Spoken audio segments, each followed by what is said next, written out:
In a quiet village surrounded by endless fields, there lived a farmer named Ravi. Unlike the others, Ravi had never been the strongest or the fastest worker. While many farmers prided themselves on working from dawn till dusk, Ravi often appeared different. He spent more time thinking than working, observing the land, the weather, and the patterns of nature. Because of this, people often mocked him. They called him lazy, said he would never succeed because he didn't work as hard as everyone else. But Ravi didn't let their words affect him.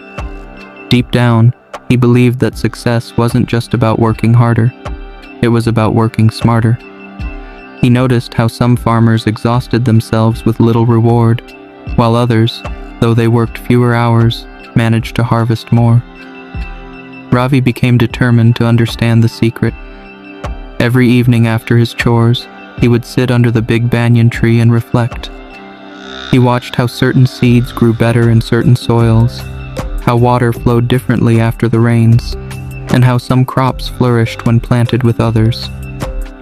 While others were busy working harder, Ravi was quietly learning how to work wiser. One season, while the other farmers planted their crops as usual, Ravi decided to try something different.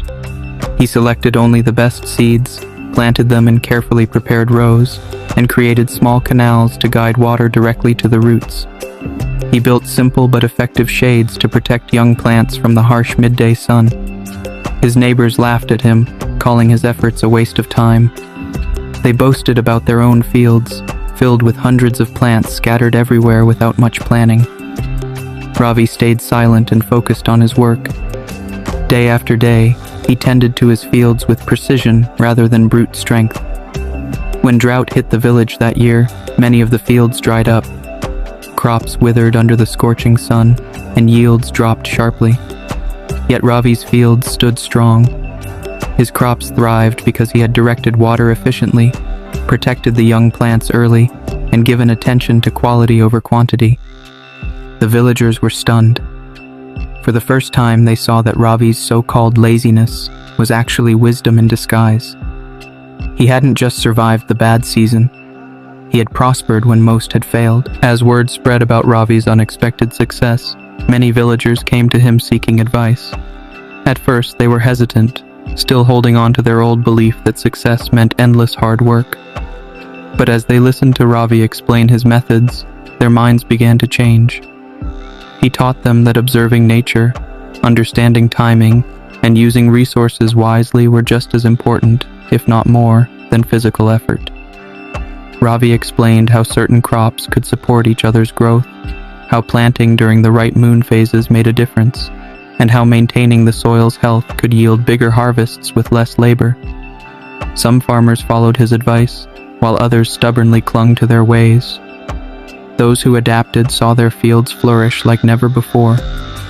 They realized that smart work wasn't about doing less, it was about doing better. Meanwhile, Ravi continued to innovate. He learned how to collect rainwater, how to rotate crops to renew the soil naturally, and how to plan harvests based on market needs. His farm became the most prosperous in the village, not because he worked the hardest, but because he worked the smartest. His success was no longer seen as luck, but as the reward of careful thought and intelligent action. Despite his growing success, Ravi remained humble. He remembered the days when he was mocked, and he knew that pride could blind even the wisest. Instead of boasting, he dedicated time to helping other villagers improve their methods. He organized small gatherings under the same banyan tree where he once sat alone, sharing his lessons with anyone willing to listen. He showed them that smart work was not a shortcut or a trick. It was a deep respect for time, energy, and the forces of nature. Some villagers who had once laughed at him now treated him with great respect. They realized that true wisdom wasn't loud. It was steady, quiet, and consistent.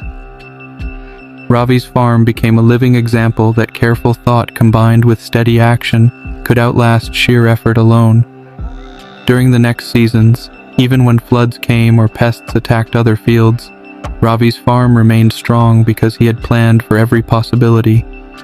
He wasn't just surviving anymore, he was thriving. And quietly, without seeking recognition, he had changed the heart of the village itself, inspiring a new generation to think before they acted, to observe before they rushed, and to build their dreams on a foundation of wisdom instead of exhaustion. As time passed, Ravi's influence reached beyond his village. Neighboring communities began to hear stories of the farmer who transformed hardship into opportunity by working smarter, not harder. Some travelers even visited just to see his fields and hear his ideas firsthand. But Ravi never sought fame or fortune. His joy came from watching people around him grow stronger, wiser, and more successful. His life became proof that greatness was not about how much you struggled, but how wisely you used your energy. He taught that hard work without direction was like rowing a boat without a rudder, tiring and aimless. But hard work, guided by thoughtfulness, could move mountains. Ravi's journey wasn't about shortcuts. It was about insight, patience, and continuous learning. He had chosen a different path when everyone else followed the old ways, and in doing so, he had not only changed his own destiny, but had uplifted an entire community. Still, Ravi remained the same simple man who once sat quietly under a tree, believing that there must be a better way. Years later, standing at the edge of his flourishing fields, Ravi often thought about how different his life could have been if he had followed the crowd. He realized that true success wasn't about doing more, it was about doing better. His hands had not worked the longest hours, but his mind had never stopped working the smartest hours. Ravi's story became a quiet legend, a reminder that wisdom, observation, and patience are sometimes more powerful than endless toil. He had proven that building a life of abundance did not require exhausting yourself until you were empty, but rather, filling every action with purpose and thought. As he watched the sun set over the land he had once dreamed of nurturing, Ravi smiled to himself. He knew that he hadn't just built a farm. He had built a life, a legacy, and a lesson for all who would come after him. And now, ask yourself, are you exhausting yourself trying to work harder? Or are you ready to start working smarter and building the life